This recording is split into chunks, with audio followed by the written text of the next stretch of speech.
നമസ്കാരം. ജീവിതത്തെക്കുറിച്ച് സംസാരിക്കാൻ, ജീവിതം എങ്ങനെ ഫലപ്രദമായി മാനേജ് ചെയ്യാം എന്നുള്ളതിനെക്കുറിച്ച് സംസാരിക്കാൻ, ജീവിതത്തിൽ എന്തെല്ലാം കാര്യങ്ങളാണ് നാം കൂടുതലായി ശ്രദ്ധിക്കേണ്ടത് എന്നൊക്കെ പറയാൻ ആർക്കാണ് അർഹത? മോട്ടിവേഷൻ സ്പീക്കേഴ്സ് എന്ന് പൊതുവെ അറിയപ്പെടുന്ന, ലൈഫ് മാനേജ്മെന്റ് കോച്ച് എന്നൊക്കെ അറിയപ്പെടുന്ന ഒരു വലിയ വിഭാഗം ആൾക്കാർ നമ്മുടെ സാമൂഹ്യ മാധ്യമങ്ങളിൽ, പൊതുസമൂഹത്തിലുണ്ട്. എൻ്റെ ഒരു വ്യക്തിപരമായ അനുഭവം ഞാൻ പറയാം. സാധാരണ ഈ ലോക്ക്ഡൗൺ സമയത്താണ്, കോവിഡ് മഹാമാരിയെ തുടർന്നുള്ള ലോക്ക്ഡൗൺ സമയത്താണ് പല ആൾക്കാരും പല പുതിയ കാര്യങ്ങളും ആരംഭിച്ചത്, പുറത്തെടുത്തത്. അനിവാര്യമായ ചില സാഹചര്യങ്ങളിൽ അങ്ങനെയൊക്കെ വേണ്ടി വന്നു. പക്ഷെ പിന്നീട് അത് വലിയ വിജയമാണെന്ന് തെളിഞ്ഞു. എന്നെ സംബന്ധിച്ചിടത്തോളവും ലോക്ക്ഡൗൺ കാലത്ത് ഇങ്ങനെ വെറുതെ ഇരിക്കുമ്പോൾ നമ്മുടെയൊക്കെ ജീവിതത്തിൽ പല ഘട്ടങ്ങളിലായി നമ്മൾ പഠിച്ചിട്ടുള്ള പല കാര്യങ്ങളും, കണ്ടറിഞ്ഞിട്ടുള്ള, കേട്ടറിഞ്ഞിട്ടുള്ള പല കാര്യങ്ങളും, അതേപോലെ സ്വന്തം അനുഭവത്തിൽ നിന്നുള്ള പല കാര്യങ്ങളും ഒക്കെ ചേർത്ത് ലൈഫ് മാനേജ്മെന്റ് ടിപ്സ് എന്നുള്ള പേരിൽ, അല്ലെങ്കിൽ ലൈഫ് മാനേജ്മെന്റ് എന്നുള്ള പൊതുവായ പേരിലൊക്കെ എഴുതുകയും യൂട്യൂബിൽ ചില പ്രഭാഷണങ്ങളൊക്കെ നടത്തുകയും ഒക്കെ ചെയ്തിരുന്നു. സ്വാഭാവികമായിട്ടും സമൂഹ മാധ്യമത്തിൽ നമ്മളൊരു കാര്യം പങ്കുവെക്കുമ്പോൾ അനുകൂലമായും പ്രതികൂലമായിട്ടുള്ള കമന്റുകൾ പ്രതീക്ഷിക്കണം. അത് നേരിടാൻ തയ്യാറായിക്കൊണ്ട് വേണം ഇങ്ങനത്തെ കാര്യങ്ങൾക്ക് ഇറങ്ങിത്തിരിക്കാൻ. പക്ഷെ ഒരു കാര്യമുണ്ട്, പോസിറ്റീവായിട്ടുള്ള കമന്റുകൾ നമ്മളെ വളരെയധികം സന്തോഷഭരിതരാക്കുമെങ്കിലും ആ കൂട്ടത്തിൽ ഒരു 10% പോലും വരാത്ത, അല്ലെങ്കിൽ 1% പോലും ഇല്ലാത്ത ചെറിയ ചില നെഗറ്റീവ് കമന്റുകൾ പലരെയും മാനസികമായിട്ട് ബാധിക്കാറുണ്ട്. എൻ്റെ കാര്യത്തിൽ ഞാൻ ജീവിത വിജയത്തിലുള്ള ചില പാഠങ്ങൾ എന്നുള്ള പേരിൽ സംസാരിച്ചപ്പോൾ ഒരു ഫേക്ക് ഐഡിയിൽ നിന്നാണ് എങ്കിൽ പോലും ഒരു കമന്റ് വന്നിരുന്നു. താങ്കൾ ജീവിതത്തിൽ പരാജയപ്പെട്ട വ്യക്തിയാണ് എന്നായിരുന്നു ആ കമന്റിൽ പറഞ്ഞിരുന്നത്. സ്വാഭാവികമായിട്ടും നെഗറ്റീവായിട്ടുള്ള നിഷേധാത്മക രീതിയിലുള്ള ചില കമന്റുകൾക്കും ആർക്കായാലും പ്രയാസം തോന്നും.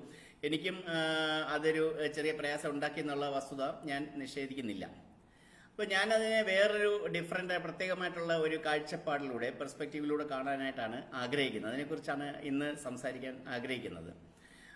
ഒരു ഗ്ലാസ് വെള്ളത്തിന്റെ പകുതി നിറഞ്ഞിരിക്കുകയാണ്, ഒരു ഗ്ലാസിന്റെ പകുതി വെള്ളം നിറഞ്ഞിരിക്കുകയാണെന്നുണ്ടെങ്കിൽ നമുക്ക് രണ്ട് രീതിയിൽ പറയാമെന്ന് പറയാറുണ്ട്. ഒന്നുകിൽ അത് പകുതി നിറഞ്ഞിരിക്കുന്നു എന്നും പറയാം, പകുതി ഒഴിഞ്ഞിരിക്കുന്നു എന്നും പറയാം. പകുതി നിറഞ്ഞിരിക്കുന്നു എന്ന് പറയുന്നത് ഒരു പോസിറ്റീവ് ആറ്റിറ്റ്യൂഡാണ്, പകുതി ഒഴിഞ്ഞ ഗ്ലാസ് ആണെന്ന് പറയുന്നത് ഒരു നെഗറ്റീവ് ആറ്റിറ്റ്യൂഡുമാണ്. അപ്പോൾ നിങ്ങൾ ജീവിതത്തിൽ പരാജയപ്പെട്ടു എന്ന് എന്നോടൊരു വ്യക്തി പറയുമ്പോൾ എനിക്ക് അതിന് പറയാൻ തോന്നുന്ന മറുപടി, പരാജയം എന്ന വാക്ക് എൻ്റെ നിഘണ്ടുവിലില്ല.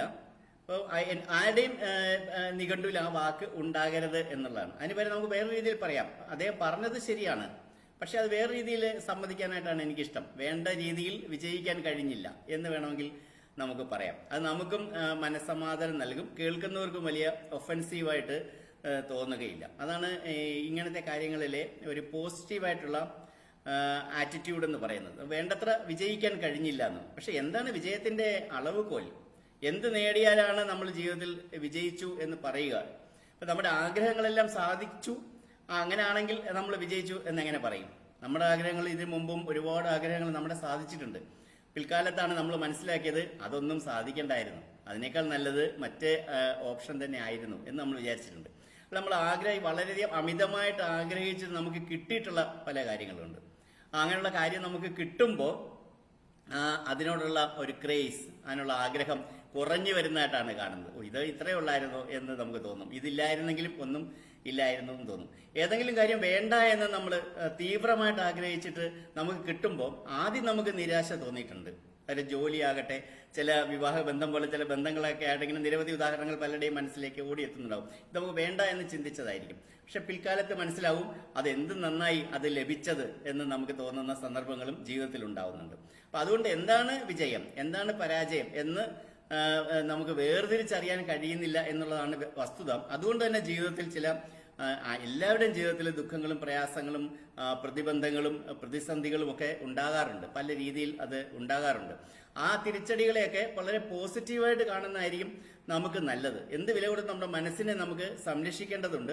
അതുകൊണ്ട് തന്നെ കഴിഞ്ഞുപോയ കാര്യത്തെക്കുറിച്ച് നമ്മൾ ചിന്തിച്ച് വെറുതെ തലപുണ്ണാക്കി സ്വയം ശപിച്ചും പഴി പറഞ്ഞും ഒക്കെ ജീവിതം മുന്നോട്ട് കൊണ്ടുപോയിട്ട് യാതൊരു കാര്യവുമില്ല. അപ്പൊ ഇനി എന്ത് എന്നുള്ളതിലോട്ട് നമ്മുടെ ശ്രദ്ധ തിരിയണം. അതായിരിക്കണം നമ്മുടെ പോസിറ്റീവായിട്ടുള്ള ആറ്റിറ്റ്യൂഡ്. അർഹതയെക്കുറിച്ചുള്ള നമ്മുടെ പല ആൾക്കാരും നമ്മുടെ ജീവിതത്തിലെ അനുഭവങ്ങളുടെ വെളിച്ചത്തിൽ നമ്മൾ പല കാര്യങ്ങളും സംസാരിക്കുമ്പോൾ ഇതേപോലെ ഞാൻ നേരത്തെ പറഞ്ഞ പോലെ അർഹത എന്താണെന്നുള്ള ചോദ്യം സ്വാഭാവികമായിട്ടും ചില നിഷേധാത്മകമായ ചോദ്യങ്ങൾ വളരെ കുറച്ച് പേരേ ഉള്ളൂ. അങ്ങനെയുള്ളവർ നമ്മുടെ സമൂഹത്തിലുണ്ട്, അവരും നമ്മുടെ സമൂഹത്തിന്റെ ഭാഗമാണ്. അത്തരത്തിലുള്ള ചോദ്യങ്ങൾക്ക് മുമ്പിൽ നമ്മൾ ചൂളി പോകേണ്ട യാതൊരു ആവശ്യവുമില്ല എന്നാണ് ഞാൻ പറയാൻ ആഗ്രഹിക്കുന്നത്. സിവിൽ സർവീസ് പരീക്ഷയ്ക്ക് പഠിപ്പിക്കുന്ന പരിശീലന കേന്ദ്രങ്ങളിൽ അതുള്ള അധ്യാപകരെയൊക്കെ പരിചയപ്പെടാനായിട്ട് എനിക്ക് അവസരം കിട്ടിയിട്ടുണ്ട്. അത് നല്ലൊരു ശതമാനം വളരെ മികച്ച റിസൾട്ട് ഉണ്ടാക്കുന്ന പല അധ്യാപകരും സിവിൽ സർവീസ് പരീക്ഷയ്ക്ക് പല പ്രാവശ്യം അറ്റംപ്റ്റ് ചെയ്തിട്ട് നിർഭാഗ്യവശാൽ ഏതെങ്കിലുമൊക്കെ കാരണവശാൽ അത് കടന്നുകൂടാനായിട്ട് കഴിയാതിരുന്നവരാണ്. അവർ ഏറ്റവും പ്രഗത്ഭരായിട്ടുള്ള അധ്യാപകരാണ് ഇന്ന്. അവർ നിരവധി IASകാരെ വാർത്തെടുക്കുന്നുണ്ട്. അവരുടെ അനുഭവങ്ങളിൽ നിന്ന് നമുക്ക് പാഠം പഠിക്കേണ്ടതുണ്ട്. അപ്പോൾ എല്ലാവർക്കും ചിലപ്പം ആ മത്സര പരീക്ഷ ജയിക്കാൻ കഴിഞ്ഞു എന്ന് വരില്ല. പക്ഷെ അതിൽ നിന്നുള്ള പാഠങ്ങൾ ഉൾക്കൊണ്ടുകൊണ്ട് മറ്റുള്ളവർക്ക് അത് പറഞ്ഞു കൊടുത്ത് മറ്റുള്ള സമൂഹത്തിൽ മറ്റുള്ള ആൾക്കാരെ ആ നിലയിലേക്ക് ഉയർത്തിക്കൊണ്ടുവരാൻ നമുക്ക് സാധിക്കും. നമ്മൾ പല അമ്മമാർ, കേരളത്തിലെ പ്രത്യേകിച്ചും അമ്മമാരുടെ അച്ഛന്മാരുടെയൊക്കെ ആഗ്രഹം മക്കളെ എഞ്ചിനീയർമാരും ഡോക്ടർമാരും ആക്കണമെന്നാണ്. ഇപ്പൊ ചെറിയ മാറ്റം വരുന്നുണ്ടെങ്കിൽ പൊതുവായിട്ട് അങ്ങനെയാണ്. അതിന്റെ പ്രധാന കടമ്പ എൻട്രൻസ് കടക്കുക എന്നുള്ളതാണ്. ഇപ്പൊ പഠിക്കാൻ മിടുക്കനായിട്ടുള്ള ഒരു കുട്ടി ചിലപ്പം എൻട്രൻസ് പരീക്ഷ പാസ്സാവണമെന്നില്ല. രണ്ട് പാറ്റേൺ ആണ് നമുക്കറിയാം. പഠിക്കാൻ വലിയ പ്രീ ഡിഗ്രി +2 വലിയ മാർക്കായിരിക്കും, പക്ഷെ ചിലപ്പോൾ എൻട്രൻസ് കിട്ടി എന്ന് വരില്ല, കടന്നുകൂടാൻ പറ്റിയെന്ന് വരില്ല. അങ്ങനെയുള്ള നിരവധി ആൾക്കാർ നമ്മുടെ സമൂഹത്തിലുണ്ട്. അവർ പിൽക്കാലത്ത് ഡിഗ്രിക്ക് ചേർന്നു, അവരത് PG ചെയ്തു, അതിനുശേഷം അവർ ഡോക്ടറേറ്റ് ചെയ്തു, അവർ പോസ്റ്റ് ഡോക്ടറൽ ഫെലോഷിപ്പ് ഒക്കെ ചെയ്തു, അതിനുശേഷം അവർ മികച്ച അധ്യാപകരായി, മികച്ച പ്രൊഫസർമാരായി അവരുടെ കൈകളിൽ കൂടി ആയിരക്കണക്കിന് എഞ്ചിനീയർമാരും ഡോക്ടർമാരുമാണ് ഈ സമൂഹത്തിന് സംഭാവന ചെയ്യപ്പെട്ടിട്ടുള്ളതെന്ന് മറക്കരുത്. അവരെ ഓരോരുത്തരും ചിലപ്പം വ്യക്തിപരമായിട്ട് സംസാരിക്കുമ്പോൾ ചിലപ്പോൾ അവരത് പറയും, ഞങ്ങൾക്ക് എൻട്രൻസിൽ കടന്നുകൂടാൻ കഴിയാത്തതുകൊണ്ട്, അല്ലെങ്കിൽ മറ്റെന്തെങ്കിലും സാമ്പത്തിക ബുദ്ധിമുട്ടോ മറ്റെന്തെങ്കിലും കാര്യങ്ങളോ മറ്റേതെങ്കിലും വ്യക്തിപരമായ കാര്യങ്ങൾ കൊണ്ടോ എഞ്ചിനീയറിങ്ങിനോ മെഡിസിനോ പോകാൻ പറ്റിയില്ല എന്ന് പറയും. പക്ഷെ അങ്ങനെ പോകാഞ്ഞതുകൊണ്ട് അവരുടെ അർഹതയെ നമുക്ക് ചോദ്യം ചെയ്യാൻ സാധിക്കില്ല. ഒരു ഡ്രൈവിങ്ങിന്റെ ബാലപാഠങ്ങൾ നമുക്ക് പറയാം. നമ്മുടെ തൊട്ടടുത്ത ജംഗ്ഷനിൽ വർഷങ്ങളായിട്ട് ടാക്സി ഓടിക്കുന്ന ചേട്ടന് ഡ്രൈവിംഗിലെ ബാലപാഠങ്ങളൊക്കെ നമുക്ക് പറഞ്ഞു തരാനായിട്ട് സാധിക്കും. അതിന് അദ്ദേഹത്തിനോട് താങ്കൾ നാഷണൽ കാർ റേസിംഗ് ചാമ്പ്യൻ ആണോ എന്നൊക്കെ ചോദിക്കേണ്ട കാര്യമില്ല. നീന്തലായാലും ശരി, നീന്തൽ നാഷണൽ അക്വാട്ടിക് ചാമ്പ്യൻ തന്നെ ആവണമെന്നില്ല. നമ്മുടെ നാട്ടിലെ ആ കുളത്തിലൊക്കെ വർഷങ്ങളായിട്ട് നീന്തി, ആറിലൊക്കെ വർഷങ്ങളായിട്ട് നീന്തി പരിചയമുള്ള പലർക്കും നല്ല ടിപ്സ് നമുക്ക് ഇക്കാര്യത്തിൽ പറഞ്ഞു തരാനായിട്ട് സാധിക്കും. നല്ലൊരു റഫറി, നമ്മൾ ഫുട്ബോൾ മത്സരത്തിലെ റഫറിമാരെ കണ്ടിട്ടില്ലേ, ക്രിക്കറ്റിലെ അമ്പയർമാരെ കണ്ടിട്ടില്ലേ, അവരൊന്നും ഇന്ത്യൻ ടീമിന്റെ ക്യാപ്റ്റന്മാരായവരോ അന്താരാഷ്ട്ര മത്സരങ്ങളിൽ പ്രാഗൽഭ്യം തെളിയിച്ചവരോ ഒന്നുമല്ല. അവർക്ക് അതിന്റെ നിയമങ്ങൾ കൃത്യമായിട്ട് അറിയാം, അത് കൃത്യമായിട്ട് മാനേജ് ചെയ്യാനുള്ള കഴിവുണ്ട്. അവരോട് ആരോടും അതായത് അങ്ങനെയാണെങ്കിൽ പിന്നെ ഏറ്റവും വലിയ അന്തർദേശീയ തലത്തിൽ ഏറ്റവും മികവ് തെളിയിച്ച കളിക്കാർക്ക് മാത്രമേ മികച്ച കോച്ച് അല്ലെങ്കിൽ റഫറി ആകാൻ സാധിക്കുകയുള്ളൂ. അതുപോലെ നമുക്ക് ജീവിതത്തിലും നമുക്ക് കോച്ചിന്റെ ആവശ്യമുണ്ട്, ഒരു പരിശീലകന്റെ ആവശ്യമുണ്ട്. അത് ആരായിരിക്കണം? അതിനകത്ത് ജീവിതത്തിൽ അതിന്റെ യോഗ്യത എന്താണ് എന്നൊന്ന് ചിന്തിച്ചു നോക്കാം. അതായത് ജീവിതത്തിൽ വിജയിച്ചു എന്ന് പറയുന്ന ഒരാളിന് മാത്രമേ, അപ്പോഴും ഞാൻ ആദ്യം പറഞ്ഞു തുടങ്ങിയ കാര്യം വരുന്നത്, എന്താണ് വിജയത്തിന്റെ മാനദണ്ഡം, എന്താണ് വിജയത്തിന്റെ അളവുകൾ? ഒരാൾ വിജയിച്ചോ പരാജയപ്പെട്ടോ എന്ന് ആരാണ് തീരുമാനിക്കുന്നത്? എന്റെ കണ്ണിൽ വിജയമായിട്ട് തോന്നുന്ന വേറൊരാളുടെ കണ്ണിൽ പരാജയമായിരിക്കും, വേറൊരാളുടെ കണ്ണിൽ പരാജയമായിട്ട് തോന്നുന്നത് ചിലപ്പം എന്റെ കണ്ണിൽ വിജയമായിരിക്കും. ഇതെല്ലാം ആപേക്ഷികമാണ് അല്ലേ? ഇപ്പം പല ആൾക്കാരും ഞാൻ കണ്ടിട്ടുണ്ട്, നമ്മൾ വളരെ കഠിനാധ്വാനം കൊണ്ടും ഒക്കെ വളരെ പഠിച്ച് നല്ലൊരു നിലയിലെത്തി, സാമ്പത്തികമായിട്ടും തൊഴിൽപരമായിട്ട് ഉന്നതിയിലെത്തുമ്പോൾ അവർ ഭൂതകാലം പങ്കുവെക്കാൻ, അതിനെക്കുറിച്ച് പറയാൻ, ഓർക്കാൻ പോലും ആഗ്രഹിക്കുന്നില്ല. വസ്തുത അവർ ചെയ്യേണ്ടത് അതാണോ?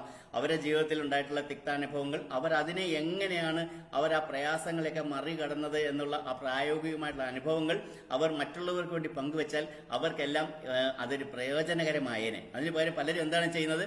APJ Abdul Kalam news paper വിറ്റ് നടന്ന കാര്യവും എബ്രഹാം ലിങ്കൺ വഴിവിളക്കിന്റെ വെളിച്ചത്തിൽ നിന്ന് പഠിച്ച കാര്യമൊക്കെ പ്രസംഗിച്ചുകൊണ്ടിരിക്കും. പക്ഷെ നമ്മുടെ അനുഭവത്തിന്റെ ആ തീവ്രത, നമ്മുടെ സ്വന്തം അനുഭവങ്ങൾ പങ്കുവെക്കുമ്പോഴുണ്ടാകുന്ന ആ ഒരു വികാര വായ്പ ഇങ്ങനത്തിലുള്ള നമ്മൾ വായിച്ചറിയുന്ന വിവരങ്ങളിൽ ഉണ്ടാകുകയില്ല. അതുകൊണ്ട് തന്നെ ഒരു ലൈഫ് കോച്ച് ആവാൻ എനിക്ക് സാധിക്കും, ഇത് കേട്ടുകൊണ്ടിരിക്കുന്ന ഓരോരുത്തർക്കും സാധിക്കും. നമ്മളെല്ലാവരും നമ്മുടെ ജീവിതത്തിൽ, നമ്മൾ ജീവിക്കുന്ന ഓരോ ദിവസവും മാത്രമല്ല ഓരോ നിമിഷവും നമ്മൾ ഒരുപാട് കാര്യങ്ങൾ പഠിച്ചുകൊണ്ടിരിക്കുകയാണ്.